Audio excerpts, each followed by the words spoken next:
Hello everyone, please hit the subscribe button on your screen and let me know where you're watching from in the comments. The wealthy don't see people like me. I've learned this truth in the 3 years I've spent polishing the marble floors of Westfield Academy, where tuition costs more than what I make in a year. They walk past me, their designer shoes clicking against the floors I just cleaned, their eyes sliding over me as if I were just another piece of furniture. Until that rainy Tuesday in October when Amara Hayes not only saw me, she really looked at me. I was mopping up a puddle by the east entrance when she rushed in, drenched from the downpour, her textbooks clutched against her chest. Most students would have hurried past, leaving wet footprints for me to clean. But she stopped, those startling amber eyes finding mine. "I'm so sorry," she said, genuinely distressed at the mess her entrance had created. "Let me help." Before I could protest, she'd set down her books and grabbed paper towels from a nearby dispenser. "You don't have to do that," I said, surprised to find my voice so steady when my heart was suddenly racing. "It's my job." "Doesn't mean I should make it harder," she smiled, and something inside me shifted like a lock finally finding its key. "I'm Amara." "James," I replied, offering my hand without thinking, something I never did with students. Their parents paid hundreds of thousands for them to attend this prestigious academy, not to shake hands with the man who emptied their trash. She took it without hesitation. Her hand was small in mine, but her grip was firm. That's how it started, with rain, wet floors, and a handshake that lasted a beat too long. I was 32, working 2 jobs to support my younger sister through community college, with dreams I'd carefully packed away years ago. Amara was 23, completing her master's in architecture, heiress to the Hayes fortune with the world laid at her feet. There were a million reasons why nothing should have happened between us. And yet, every day after that, she found reasons to be in whatever part of the sprawling campus I was cleaning. At first, our conversations were brief, weather, books, music. I tried to maintain distance, to remember my place in the world she inhabited. But Amara had a way of dissolving barriers I thought immovable. "Why janitorial work?" she asked one evening, sitting cross-legged on a lecture hall desk while I cleaned the whiteboards. The question wasn't asked with pity or condescension, just genuine curiosity. "It pays the bills," I answered automatically, the response I gave everyone. She tilted her head, those amber eyes seeing right through me. "That's not the whole story though, is it?" Something about her quiet confidence made me want to tell her truths I rarely shared. I was studying engineering when my parents died, had to drop out to take care of my sister. This job has flexible hours and decent benefits. "What would you do if you could go back?" I laughed, but it came out hollower than intended. "That ship sailed a long time ago." "Ships can turn around, James." The way she said my name made me believe, just for a moment, that perhaps they could.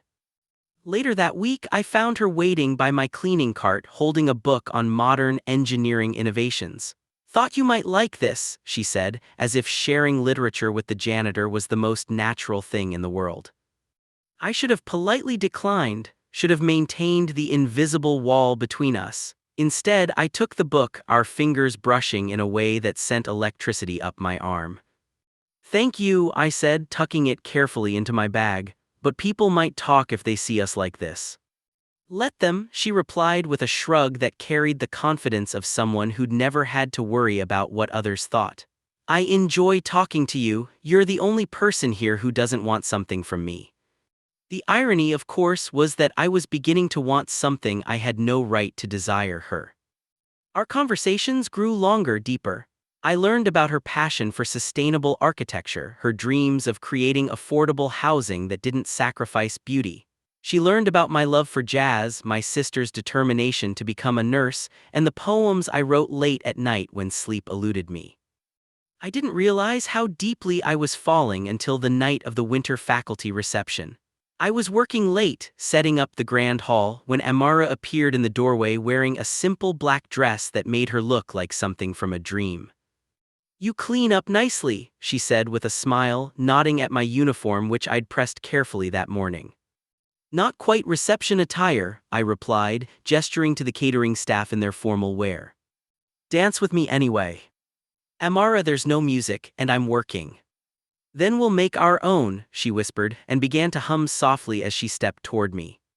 Common sense told me to step back to remind her of all the reasons this couldn't happen. Instead, I found myself setting down my clipboard and taking her hand.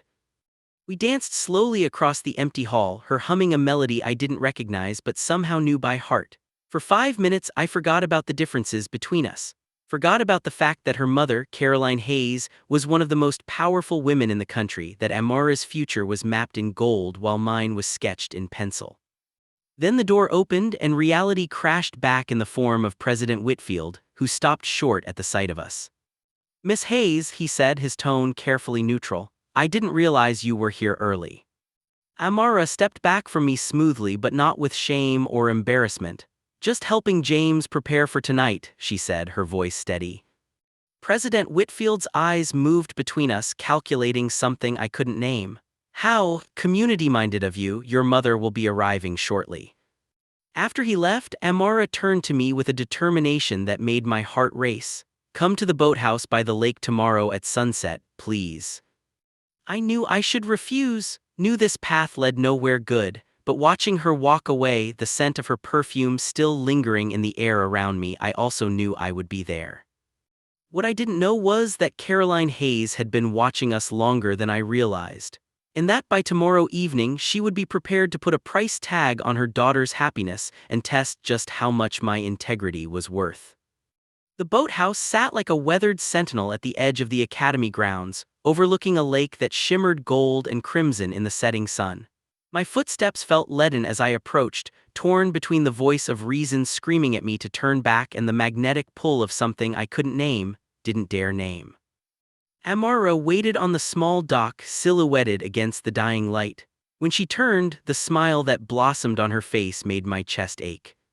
"You came," she said, relief coloring her voice. "I wasn't sure you would." "I shouldn't be here," I admitted, stopping a safe distance away. Whatever this is, it can only end badly." She closed the gap between us, fearless where I was cautious. "Why? Because you clean floors and I attend classes, that's circumstance, James, not character. Your world and mine don't intersect, they barely exist in the same universe." "Then let's create our own." She reached for my hand, her fingers sliding between mine with a certainty that weakened my resolve. "I've spent my whole life being Amara Hayes, heiress, daughter of, expectations piled so high I can barely breathe beneath them. With you, I'm just me. Do you know how rare that is?" The sun dipped lower, painting her face in golden light. In that moment, I couldn't remember a single reason why we shouldn't be together. "Tell me about your poetry," she said suddenly, leading me to sit on a worn wooden bench. I laughed nervously. "It's nothing special, just thoughts that keep me up at night." "Share one with me, please." How could I refuse when she looked at me like that? I closed my eyes, calling forth words I'd never spoken aloud. Between dustpan and dreams, I sweep away possibilities. Hours marked in footprints across clean floors. Invisible until your eyes found mine. Suddenly seen, suddenly real. When I opened my eyes, she was closer, her gaze intent on my face. "That's how it feels to be wealthy sometimes," she whispered. "Seen but never real, an accessory, not a person." "Hard to feel sorry for someone with a trust fund," I said, but without malice. "I'd trade it all for authenticity." Her hand came to rest on my cheek. "For this." The kiss, when it came, felt inevitable, like the period at the end of a sentence long in the writing. Her lips were soft against mine, hesitant at first, then with growing confidence. The world narrowed to just this dock, this moment, this woman whose touch rewrote everything I thought I knew about myself. When we finally pulled apart, reality began seeping back in around the edges of our bubble. "We need to be careful," I said, though every part of me rebelled against the words. "If your mother found out." "I'm not afraid of her," Amara interrupted. "I've spent 23 years being afraid. I'm done."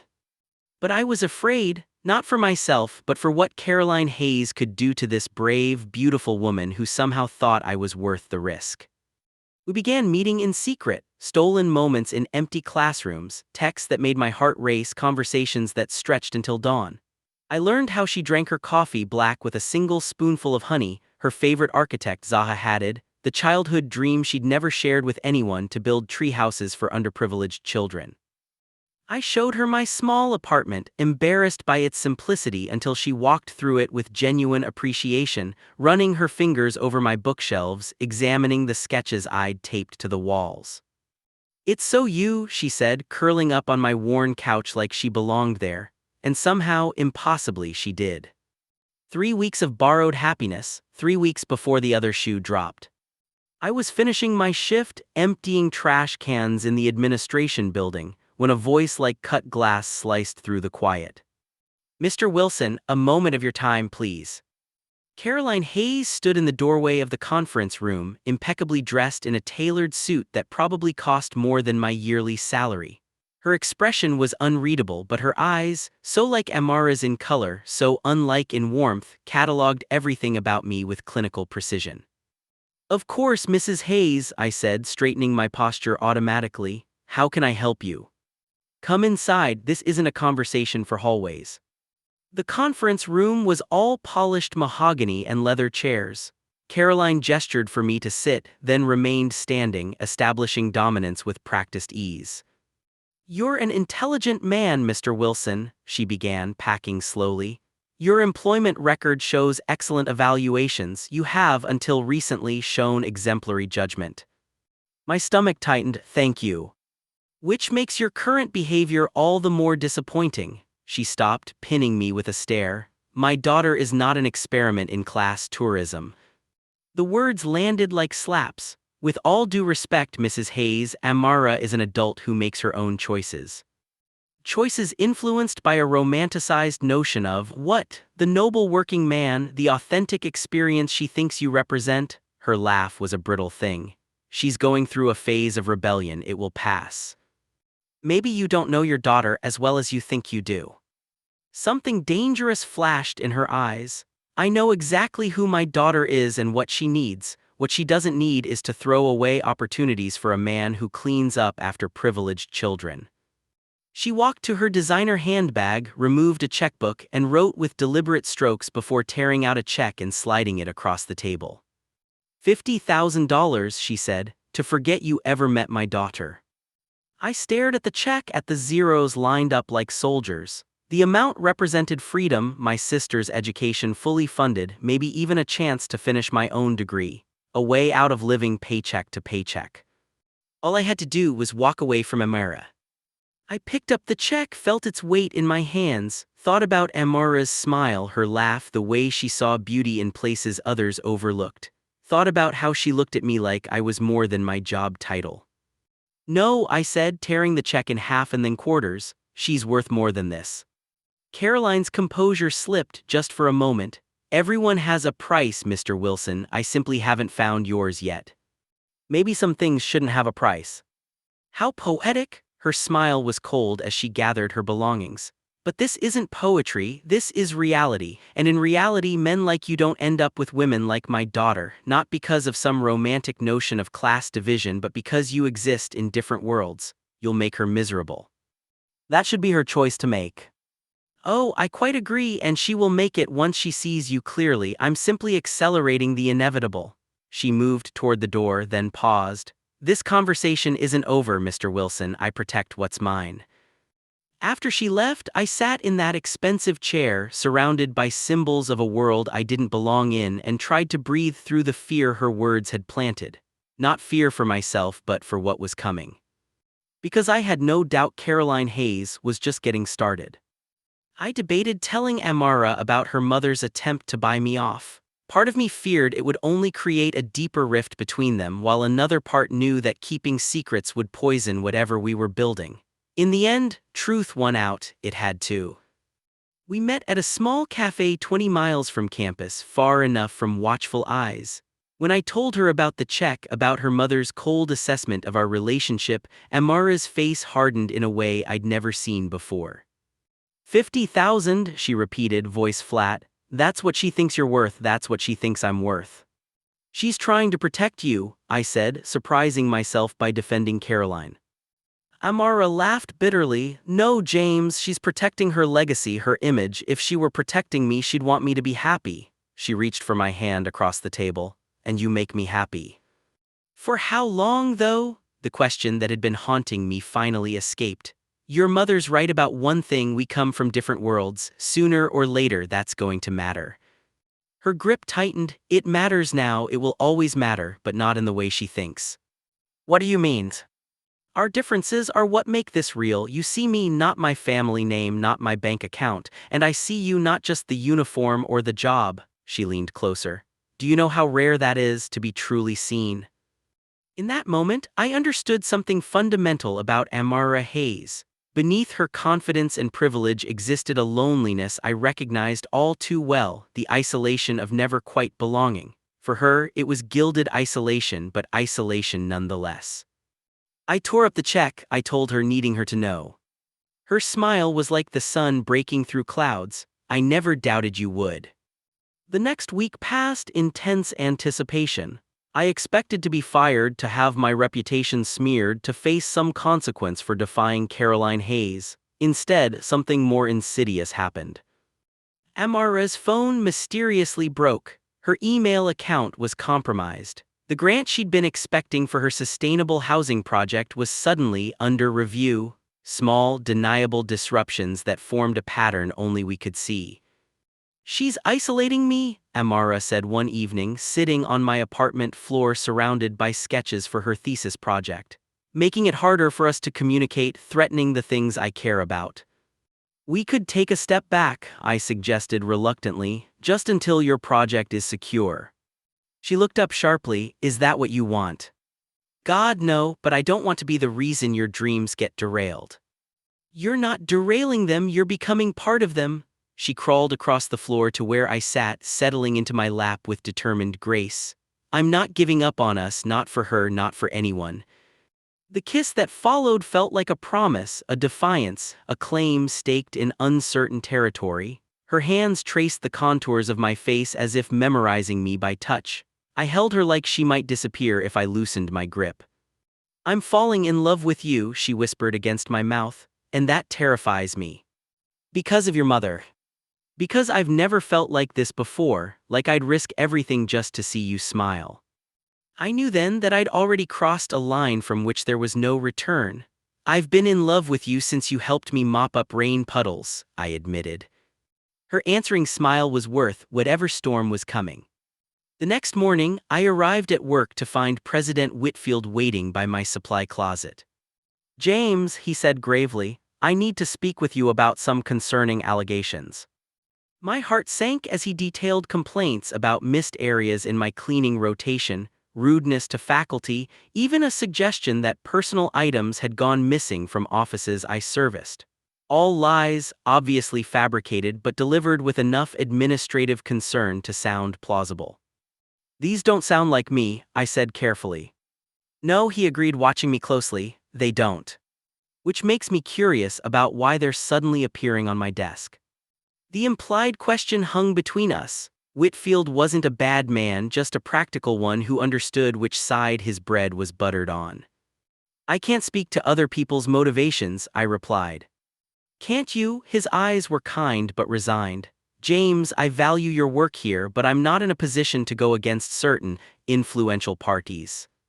Are you firing me? Not today. Consider this a warning, not from me but from powers beyond my control. He hesitated. I was young once too, you know. I understand the heart wants what it wants, but sometimes wisdom is knowing which battles can't be won. After he left, I leaned against the supply closet door, the implications clear.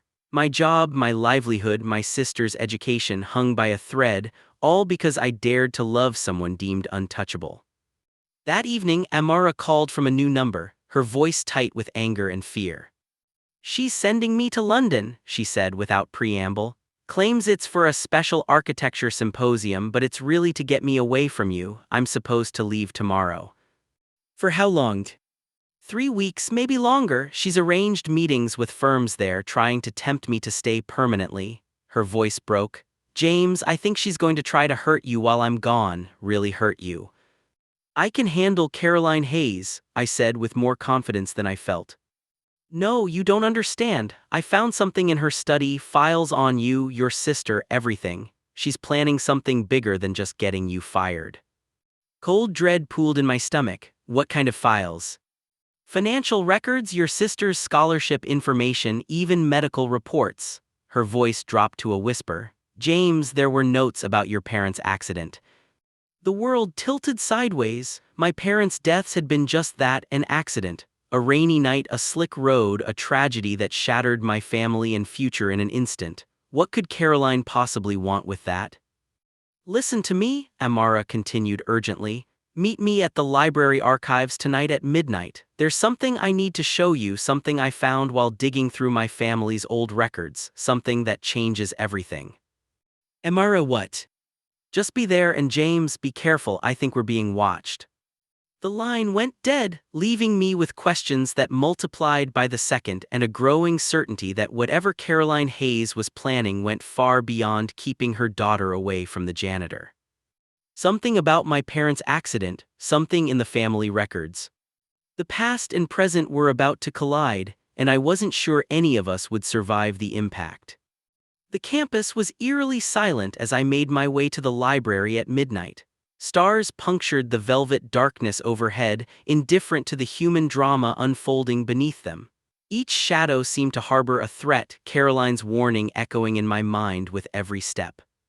The archives were housed in the library's basement, a labyrinth of historical records and institutional memories. The door was slightly ajar when I arrived, a sliver of light spilling into the corridor. I pushed it open cautiously. Amara sat hunched over a table scattered with documents, her face pale in the harsh fluorescent light. When she looked up, I saw fear etched into the lines of her face, fear and something else. Resolve. You came, she whispered, as if surprised despite herself. Of course I came. I moved to her side, scanning the papers spread before her. What is all this? Her hands trembled as she pulled a folder toward us. I've been looking into my mother's business dealings, trying to understand why she's so desperate to keep us apart. I thought it was just about status, about keeping the Hayes bloodline pure or some antiquated nonsense. She swallowed hard. It's so much worse than that. She opened the folder, revealing newspaper clippings yellowed with age. My heart stopped when I saw the headline, Tragic Accident Claims Lives of Local Couple. Beneath it, my parents' faces smiled up at me, frozen in time. Why do you have this? My voice sounded distant, even to my own ears. Because Hayes Industries own the trucking company whose driver fell asleep at the wheel and hit your parents' car. Her voice cracked. The driver had been working illegal overtime shifts. The company had been cutting corners on safety regulations for years. The room seemed to tilt as memories assaulted me, police at our door, my sister's screams, the coffins being lowered into the ground. Details I'd buried beneath years of determined survival. There was an investigation, I said numbly. They ruled it an accident. Because my mother buried the evidence? Amara pushed forward another document, an internal memo with the Hayes Industries letterhead. Her company was facing financial difficulties back then. A major lawsuit would have sunk them, so she made it go away. I read the memo with growing horror. Clinical language describing the unfortunate incident and strategies for minimizing corporate exposure. My parents' deaths reduced to a PR problem. The driver received a minimal sentence, Amara continued softly. The company paid a small fine. Your family should have received millions in compensation. Instead, you got standard insurance payout while my mother's empire continued to grow. A cold fury began building in my chest, displacing the shock. All this time, I dropped out of school, worked multiple jobs, watched my sister struggle, while the person responsible was living in luxury, Amara finished, tears streaming down her face, building the fortune I've benefited from my entire life. I stepped back, suddenly unable to look at her. In that moment, she was no longer just Amara, she was a Hayes, part of the family that had destroyed mine. James, please, she reached for me, her voice breaking. I didn't know, I swear I didn't know. But you know now, I said, my voice hollow, and so do I. This is why she's so desperate to keep us apart, Amara said urgently, not just because you're a janitor but because she's afraid you'll discover the truth, that you'll expose her. The pieces clicked into place with terrible clarity, Caroline's files on my family, her escalating threats, her determination to send Amara away. She's not just protecting her legacy, I realized. she's covering up a crime. We have the evidence now, Amara said, gathering the documents with shaking hands. We can go public with this, make her face consequences. And what happens to you? I asked, suddenly worried for her despite my anger. She's still your mother. Her eyes met mine, unwavering despite her tears. Sometimes doing the right thing means losing people you love. The irony wasn't lost on me. Here we stood, two people from worlds that should never have intersected, both facing the potential loss of everything we'd known, all because we dared to see each other as more than the roles assigned to us by birth and circumstance. I need time to process this, I said finally, my emotions too tangled to navigate in that moment. We don't have time, Amara checked her watch anxiously. My flight leaves in 10 hours. Once I'm in London, she'll make sure I can't communicate with you, and without me here to protect you, I'm afraid of what she might do. What are you suggesting? She took a deep breath. Run away with me tonight. I have access to an account my grandfather set up that she can't touch. We can start over somewhere new, somewhere she can't reach us. The offer hung in the air between us, tempting, terrifying. To leave everything behind, my job, my apartment, my sister, for a woman whose family had destroyed mine. I can't just abandon my sister, I said, the one certainty in a sea of confusion. Bring her with us, there's enough money for all of us to start fresh. She stepped closer, her eyes pleading. James, I know this is overwhelming, I know you're angry, you have every right to be, but what my mother did to your family, I can't change it. All I can do is try to make it right moving forward. By running away, how does that make anything right? It gives us time to build a case against her, to do this properly without her being able to destroy the evidence or hurt you. She touched my face gently. I'm not asking you to forgive my family, I'm asking you to believe that I'm not my mother, that I want to help make this right. A security guard's footsteps echoed in the corridor outside, forcing us to fall silent. When they passed, Amara spoke again, her voice barely above a whisper. Meet me at the train station at 5 a.m. if you want to come. If not, her voice broke. If not, I'll understand. I'll still send you everything I've found so you can seek justice your own way. She gathered the documents into her bag and pressed a flash drive into my palm. All the evidence is copied here. Whatever you decide, you deserve to have this truth. Before I could respond, she kissed me with desperate intensity. A kiss that tasted of salt and sorrow and possibilities we might never explore. Then she was gone, slipping out a side exit and disappearing into the night.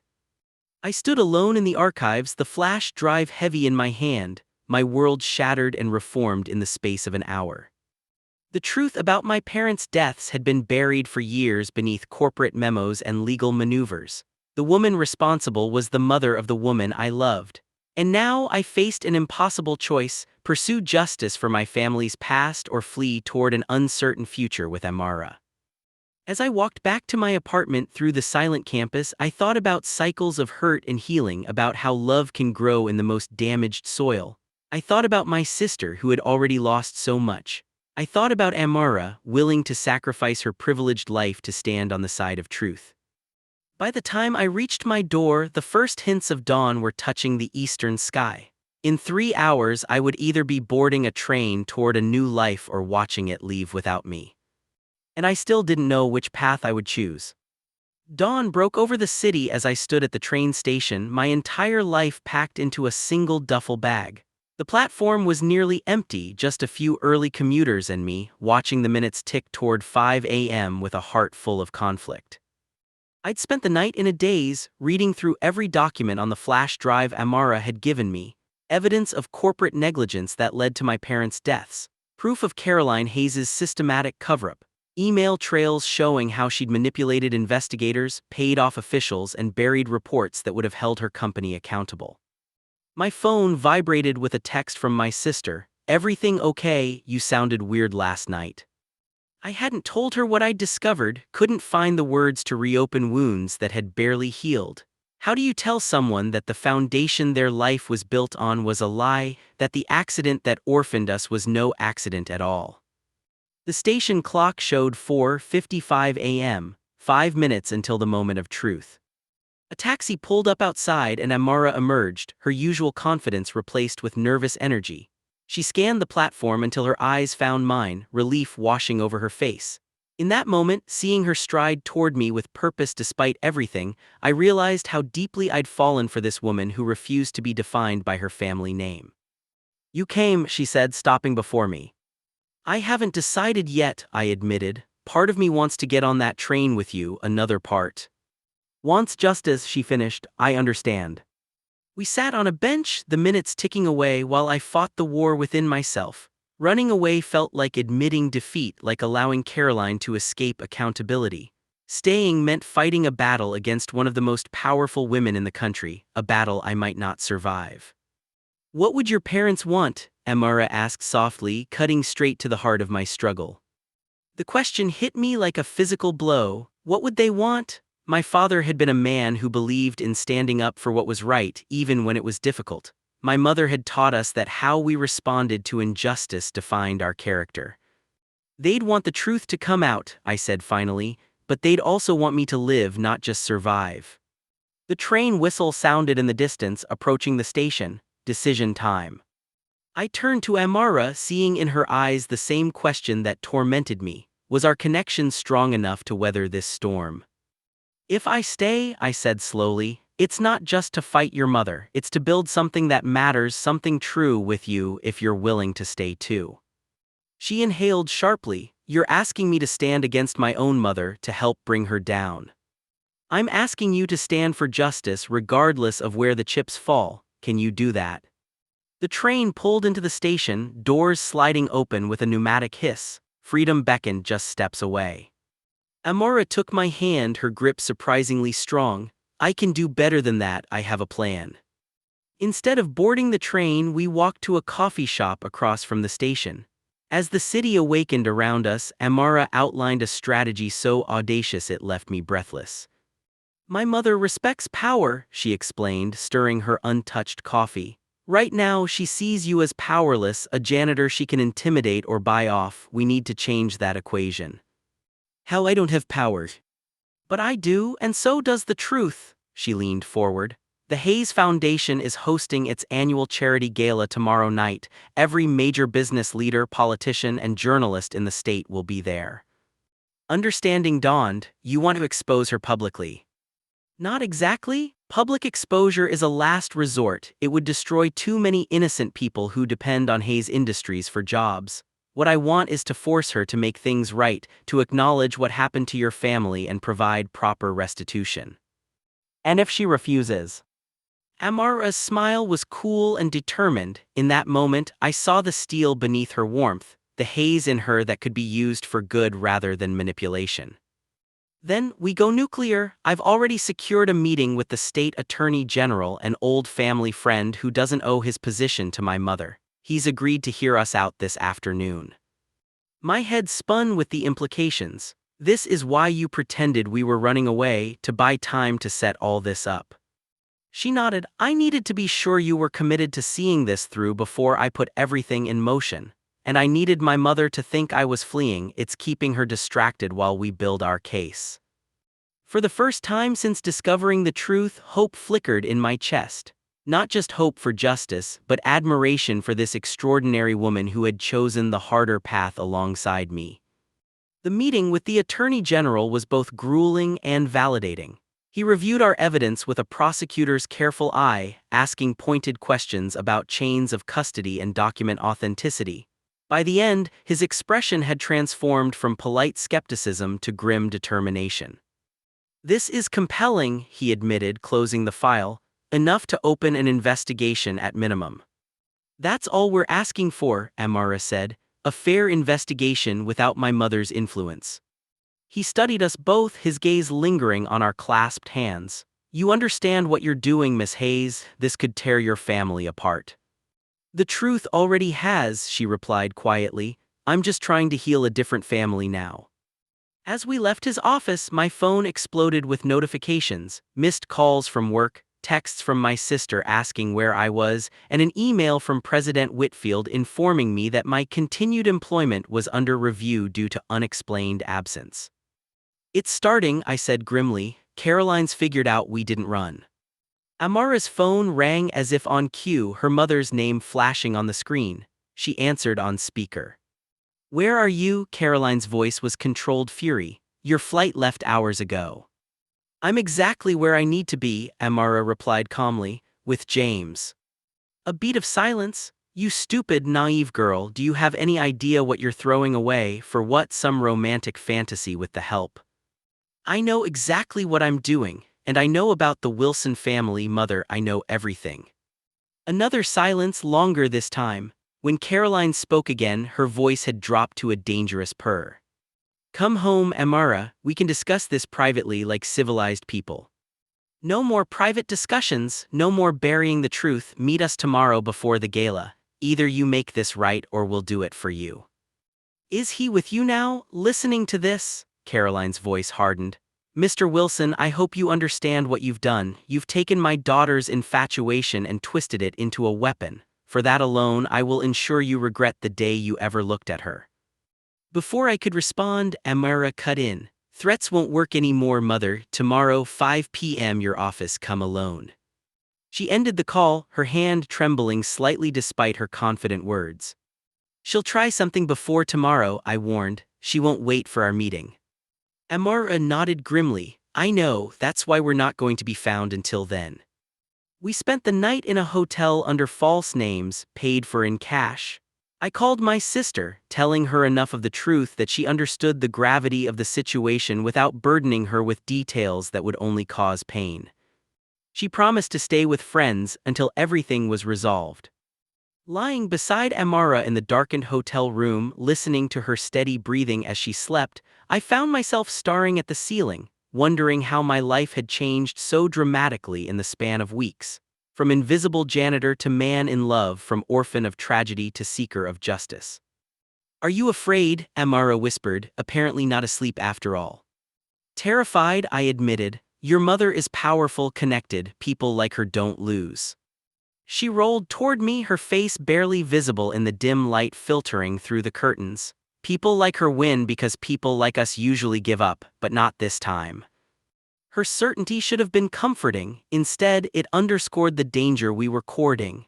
Caroline Hayes hadn't built her empire by showing mercy to those who challenged her.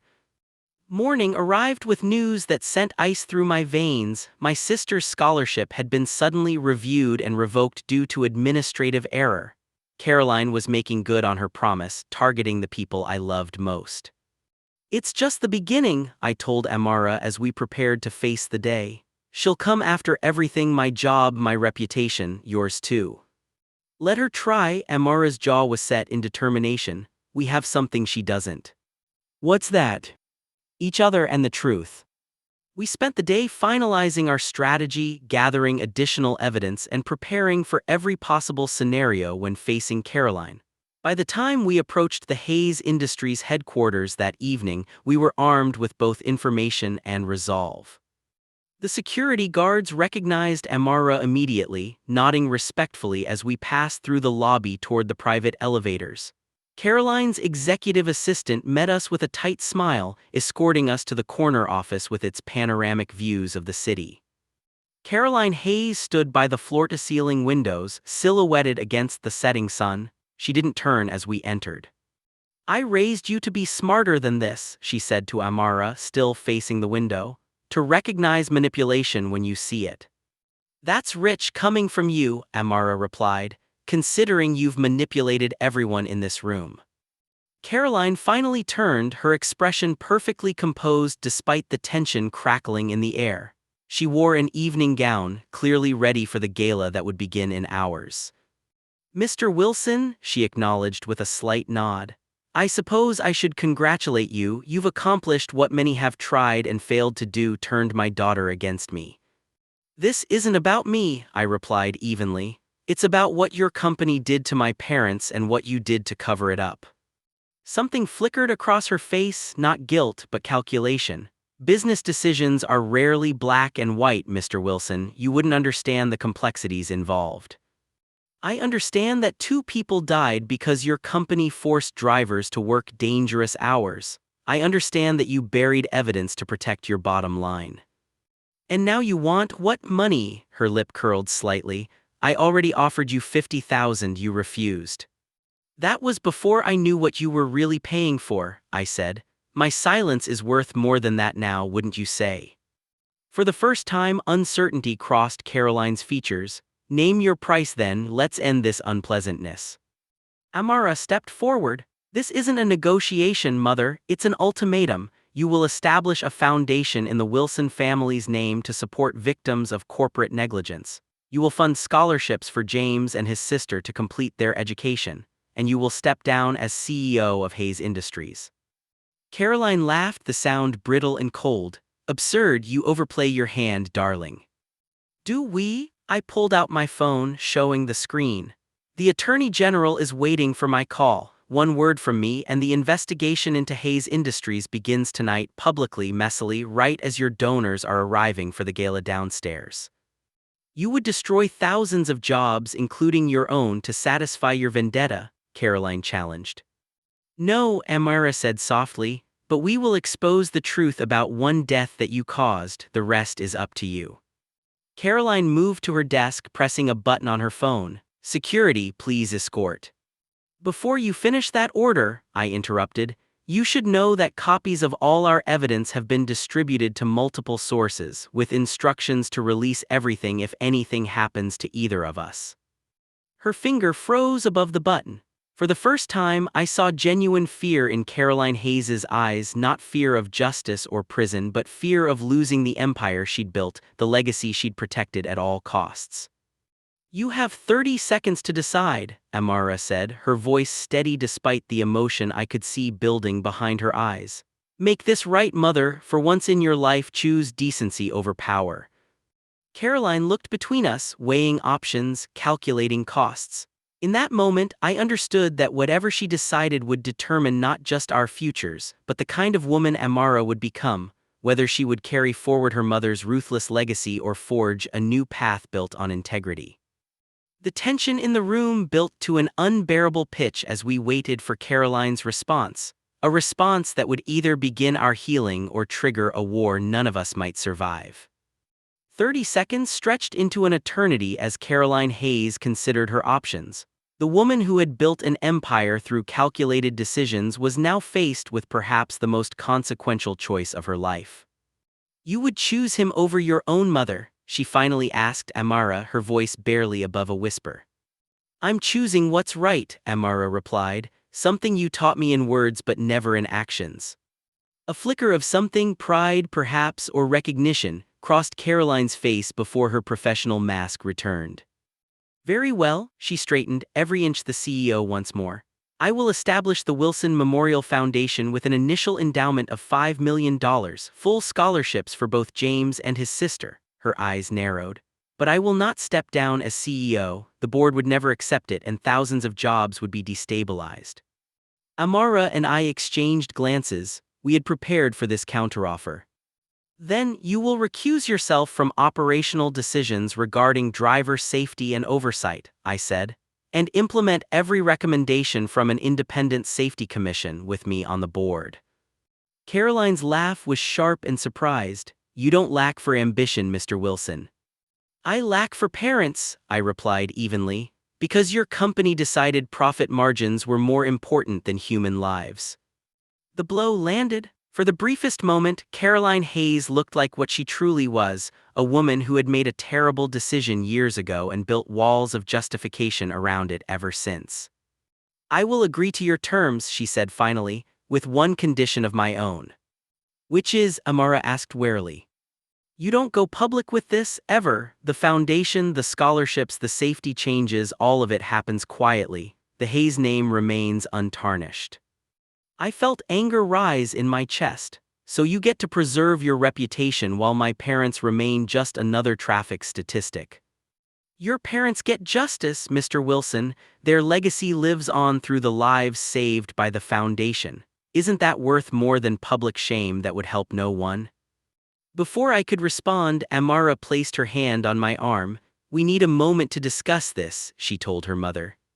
We stepped into the hallway, closing the door behind us. She's trying to buy her way out of accountability, I said, struggling to keep my voice low.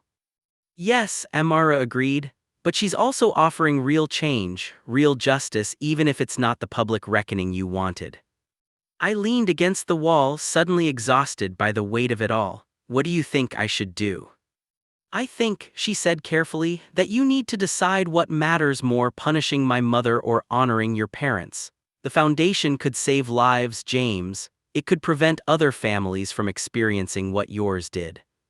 Her words hit home. What would my parents want? More destruction, more pain, or something constructive built from the ashes of tragedy? When we returned to Caroline's office, my decision was made. We accept your condition, I told her, with amendments to the agreement to ensure your compliance. Relief flashed across Caroline's face before she composed herself. My lawyers will draw up the paperwork. No, Amara interjected. Our lawyers will draw up the paperwork. You've lost the right to control this narrative. For a long moment, mother and daughter stared at each other, two formidable women cut from the same cloth but choosing different paths. Finally, Caroline nodded. As you wish, she checked her watch. Now, if you'll excuse me, I have a gala to host. One more thing, I said, stopping her before she could leave. I want to know why, not the corporate explanation, not the legal justification, why you chose to cover up my parents' deaths instead of making it right. Caroline paused at the door, her back to us. When she spoke, her voice held a vulnerability I hadn't heard before. I had just taken over the company from my father. The recession had hit us hard. The lawsuit would have bankrupted us. She turned slightly. I had a 10-year-old daughter to protect, a legacy to preserve. I told myself one family's tragedy shouldn't destroy thousands of livelihoods. So you sacrificed my family instead, I said softly.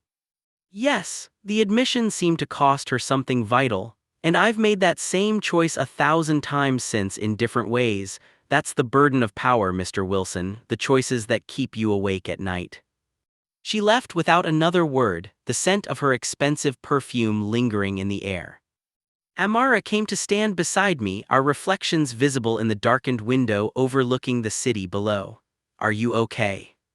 No, I admitted, but I think I will be.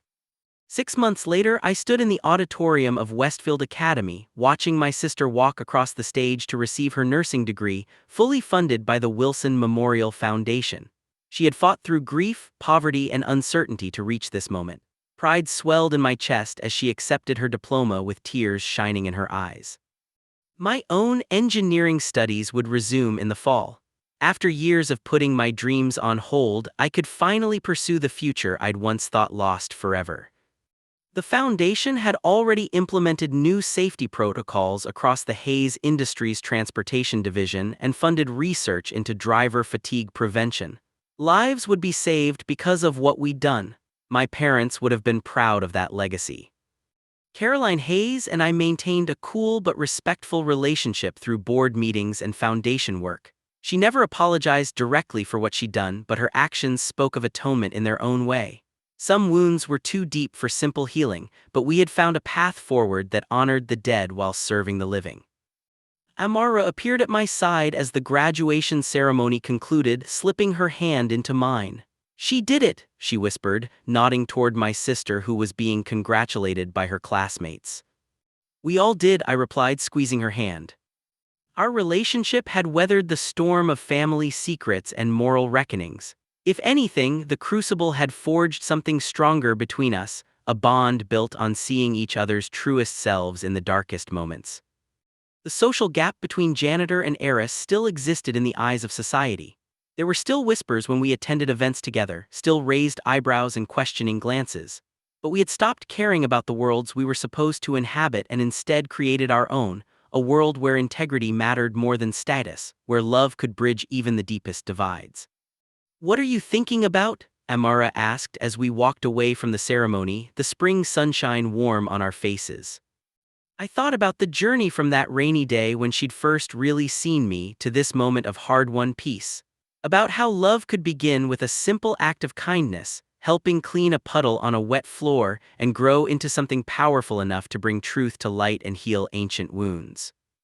I'm thinking about worth, I said finally. About how your mother tried to put a price tag on us, $50,000 to walk away from you. Amara smiled, best money she never spent. I was invisible before you, I admitted, just another janitor cleaning up after people who never saw me. And I was just another rich girl playing a role someone else wrote for me. She stopped walking, turning to face me. We saved each other, James. As I looked into her eyes, those amber eyes that had truly seen me from the beginning, I realized that's what love really was. Not grand gestures or dramatic declarations, but the quiet revolution of being truly known by another person and knowing them in return. Caroline Hayes had offered me $50,000 to forget her daughter. But there was no price high enough to make me forget the woman who had helped me find justice, who had risked everything to stand beside me, who had taught me that worth wasn't determined by job titles or bank accounts, but by the courage to do what was right even when it cost you everything. "Marry me," I said, the words escaping before I could overthink them.